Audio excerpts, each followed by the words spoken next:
हमारे साथ मौजूद हैं सलामती अमूर के माहिर सैयद मोहम्मद अली साहब। बहुत शुक्रिया सर आपके वक्त का। सर खुदा खुदा करके इलेक्शन हो गए हैं, अवामी नुमाइंदे इस निज़ाम पर सवालात उठा रहे हैं, अदम इत्तेमाद का इजहार किया जा रहा है। क्या मौजूदा पार्लिमानी निज़ाम को कामयाबी के साथ चलता हुआ देख रहे हैं हम? ऐसा मुमकिन है? बहुत शुक्रिया जी। मैं समझता हूँ बहुत अहम सवाल है आपके सामने। देखें, इसको तीन एस्पेक्ट्स इसके देख सकते हैं। जो आलमी तारीख है उसमें जो पार्लिमानी निज़ाम है या सदारती निज़ाम है या इसके अलावा कोई भी सियासी निज़ाम है, अगर उसकी हम कामयाबी या नाकामी का जायज़ा लें तो ये एक हकीकत है कि पिछले 50 साल के दौरान बहुत सारे जो तरक्की पजीर ममालिक जो कि एक नौबादियाती दौर से आज़ाद हुए थे, वो बतदरीज आपको पार्लिमानी निज़ाम की तरफ बढ़ते हुए नज़र आते हैं। ये एक तकरीबन 50 से ज़्यादा दुनिया के ममालिक जो हैं तरक्की पजीर, वो पार्लिमानी निज़ाम को अपना चुके हैं।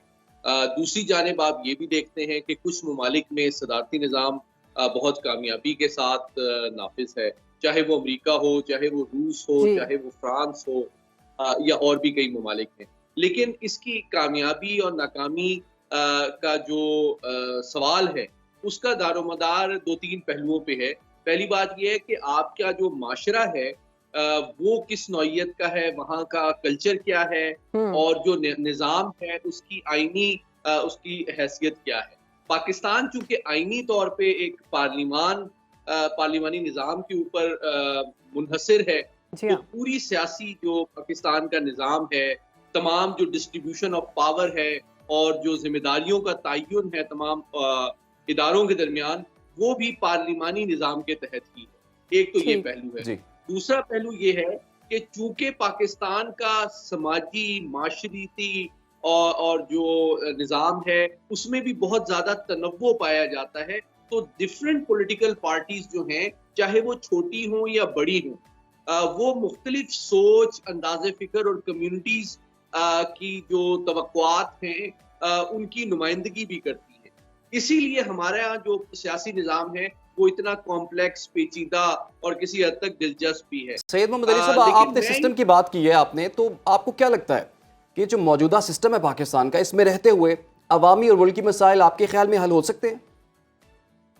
देखिए, पहली बात यह है कि मैं ये समझता हूँ कि अभी जो सिचुएशन को हम फेस कर रहे हैं उसमें जो बड़ी पार्टीज हैं वो यकीनन उनको इस बात का यानी कि एहतमाल है कि चूंकि इंटरनेशनल कमिटमेंट्स भी बहुत ज़्यादा हैं और अवाम की तवक्कुआत भी बहुत ज़्यादा हैं, महंगाई और जो दीगर मसाइल हैं वो भी बहुत ज़्यादा हैं, तो इस वजह से शायद अगर इस वक्त हम इक़्तिदार लेंगे तो इसकी सियासी कीमत उनको ज़्यादा चुकानी पड़ेगी, इसमें कोई दो राय नहीं है।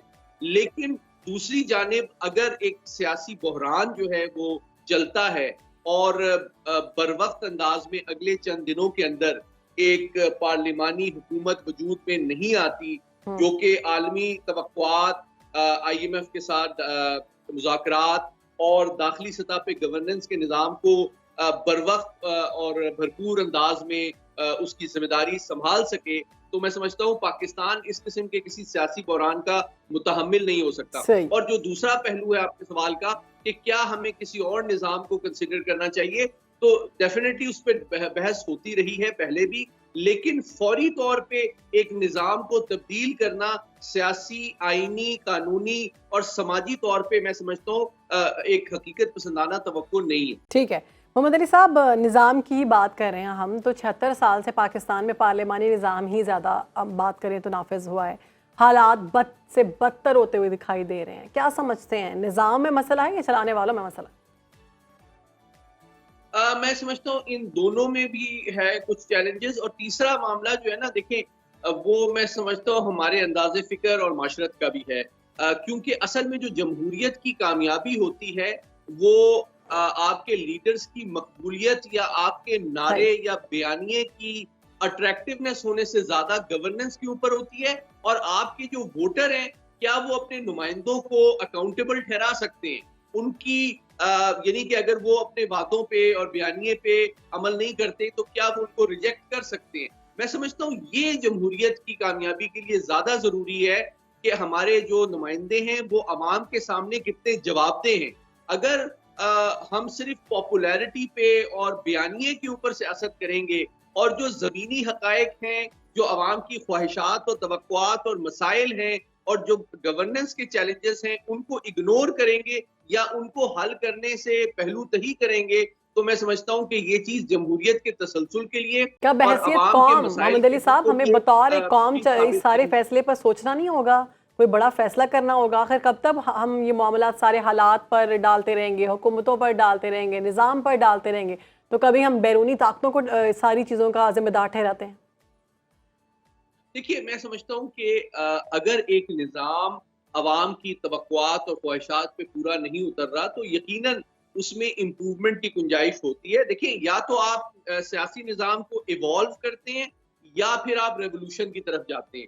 اگر ریولوشن کا جو اثر ہے وہ نظام کے اوپر کوئی مثبت نہیں پڑتا، اور یہ بھی کوئی گارنٹی نہیں ہے کہ آپ اس کے جو اثرات ہیں اس کو مینیج اور کنٹرول کر سکیں اور وہ انٹرنیشنلی بھی ایکسیپٹیبل ہو، تو میں سمجھتا ہوں کہ ایوولوشن کی سیاست ایک ذمہ دار محتاط انداز میں آگے بڑھانی چاہیے. اپنی غلطیوں کا تدارک کرنا چاہیے، ذمہ داری کا مظاہرہ کرنا چاہیے. یہ بڑا عام نقطہ آپ نے اٹھایا کہ اپنی غلطیوں کا تدارک کرنا چاہیے. بہت شکریہ آپ کا سید محمد علی صاحب ہمارے ساتھ موجود تھے. اہم بات کی ہے کہ اتنے سال سے یہ پروسیس چل رہا ہے، یہ سسٹم چل رہا ہے، لیکن وہ ڈیلیور اس طرح سے نہیں کر پا رہا. لوگوں کے مشکلات حل نہیں ہو پا رہی. عوام کا مسئلہ کیا ہے؟ اس کو مہنگائی کم ہونی چاہیے، صحت کی سہولیات ہونی چاہیے، جاب کی اپرچونٹیز ملنی چاہیے، اس طرح سے دیگر مسائل، معیشت بہتر ہونی چاہیے. لیکن حکومتیں آتی ہیں، حکومتیں جاتی ہیں، یہ مسئلے حل نہیں ہوتے.